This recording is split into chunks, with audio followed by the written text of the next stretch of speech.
Então, pessoal, não é segredo para ninguém que o mercado financeiro está em polvorosa, todo mundo batendo cabeça, todo mundo desesperado por conta desse desgoverno Lula que tem feito uma série de lambanças de trapalhadas econômicas, repetindo os erros do passado que todos nós já vimos, porém num ritmo muito mais rápido, desesperando esses senhores da Faria Lima, do mercado financeiro, muitos dos quais fizeram L com gosto nas eleições, sabe-se lá por qual motivo, né? E é por isso que nós temos aqui, por exemplo, o senhor Mansueto Almeida tentando aliviar as pressões, tentando botar panos quentes, falando que o cenário é ruim, mas não é crise fiscal, não precisa desesperar. Isso aqui geralmente é um mau sinal, não apenas isso. O Pedro Malan, falando ali, lançou um livro dele e tudo mais, falou que o brasileiro não aceita que hiperinflação volte. Meu amigo, se já estão falando disso aqui, dá até um frio na barriga, não é? E por conta desse cenário desastroso, o risco país do Brasil continua subindo e já é a segunda maior alta do G20 em 2024. Uma coisa impressionante para um país que não está em guerra, que não tem crise financeira até o momento, não tem nada, nenhum fator nesse sentido, que tem apenas um grave problema político e fiscal. Vamos conversar sobre esse tema, mas antes, não se esqueça, deixe o seu like, o seu comentário neste vídeo, se inscreva no meu canal se você ainda não for inscrito, considere se tornar membro patrocinador do meu trabalho, com valores a partir de R$ 1,99 por mês, você me ajuda bastante dessa forma, pode ter certeza disso. Começando pelo senhor Mansueto Almeida, que já foi secretário do Tesouro Nacional, é economista-chefe do BTG atualmente, e ele deu uma entrevista para o site Valor Econômico, né? Até engasguei aqui com essas notícias agora, que foi divulgada hoje, mas eu não consegui quebrar o paywall para ver não, mas tem um resumo aqui no site The Investor das principais falas dele ali, né?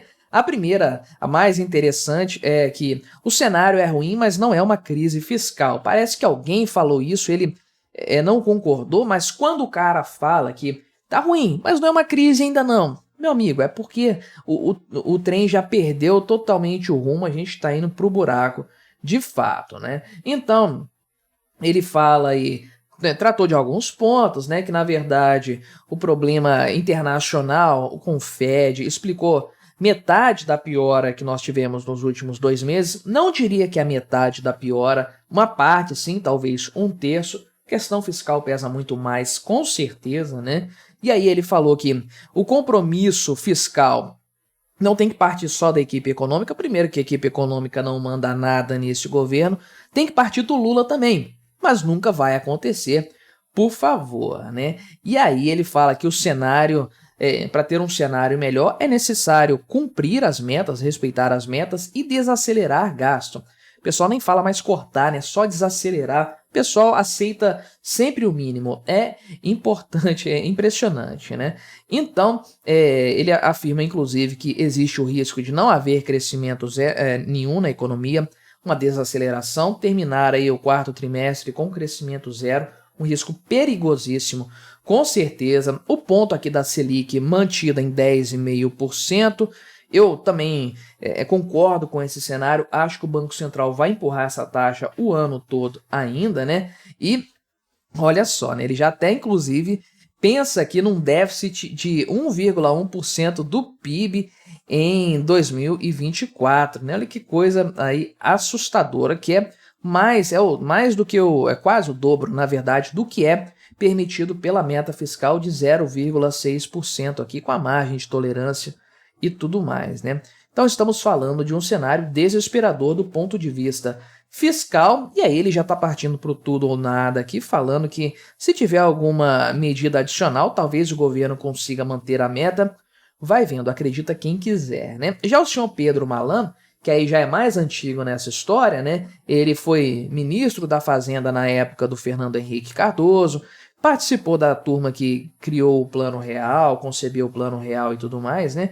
E aí ele vai lançar aqui, inclusive, um livro dele, né? 30 anos do Real, Crônicas no Calor do Momento. E aí ele falou essa fatídica frase aqui, ou pelo menos, né, essa sentença, vamos colocar, que o brasileiro não aceita que hiperinflação volte, né? E aí a gente se pergunta, mas quem que está falando de hiperinflação nesse momento, né?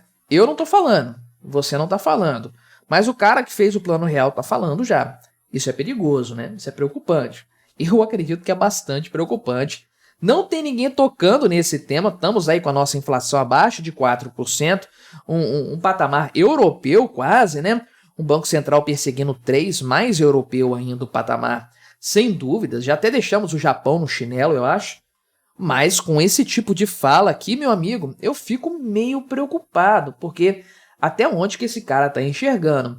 Se ele sabia como sair da hiperinflação, ele sabe como ir para a hiperinflação, sabe o caminho inverso. Será que a gente está no caminho inverso já e ainda não percebemos? Eu fiquei um pouco preocupado com essa fala dele aqui. Mas, de maneira geral, todo esse cenário de incerteza econômica, movido por questões fiscais principalmente, esqueça o Fed, Joe Biden, Jeremy Powell, esqueça isso. Questões internas têm colocado o Brasil com um risco crescente, conforme eu até já falei em outro vídeo aqui no canal, trago de novo essa informação. O risco Brasil, que é medido aqui pelo Credit Default Swap, né, de 5 anos, um crédito, um título de proteção, é como um hedge, né, para questões de juros e tudo mais, no decorrer de 5 anos, subiu por conta das incertezas fiscais do governo Lula. É a única explicação. E subiu mais do que qualquer outro país do G20, exceto a Argentina, que está num vai e vem danado disso, uma situação bastante aí instável, né? A Argentina é um país de risco, por mais que a gente goste do Milei, a gente celebre as vitórias econômicas dele, e especialmente a gente saiba que ele está no caminho certo, né? A gente tem plena certeza de onde que a Argentina vai sair do outro lado mantendo essas políticas, mas a Argentina continua sendo um investimento de risco, no final das contas. E aí, essa variação é brutal, né? É natural que isso aconteça. Fora a Argentina com essa brutalidade, um cenário completamente assim, fora da curva, né? Aliás, o risco Argentina já é essa maluquice tem muito tempo, tá? Não é coisa da época do Milei, não. Mas olha só, já tivemos uma variação de 33 pontos base no risco Brasil, que é muito maior, é o dobro do risco do México, um país que está tomado pelo tráfico de drogas, pelos cartéis, e ainda assim tem uma variação menor do que o Brasil, né? Um investimento ainda mais seguro do que o Brasil. Olha, a nota está muito mais baixa, né? E na verdade a nota do Brasil só está melhor que a África do Sul, pois é, né? E a Turquia, com todas as maluquices lá, etc, né? A Turquia que está com um risco menor do que... Tem uma queda do risco, inclusive, Brasil, né? Enquanto o Brasil subiu, o risco geral, perdão, né? O risco Turquia caiu, enquanto o risco Brasil subiu. O que isso significa? Que o Brasil é mais instável do que a Turquia com todas aquelas maluquices. E veja que o G20, de maneira geral, é bastante estável. Olha essa variação da Índia, da Arábia Saudita, né? Isso aqui em 6 meses praticamente, né? No decorrer do ano de 2024 todo. E o Brasil nessa coisa aqui de 33 pontos. A gente estava com um índice de 133, é uma variação de praticamente 1/4 do total, né? Para cima, 25% a mais do que havia antes. É uma variação que não tem outra explicação, porque o mundo emergente está cheio de país emergente aqui, China, Índia, né? A própria Turquia aqui, enfim, né? O México.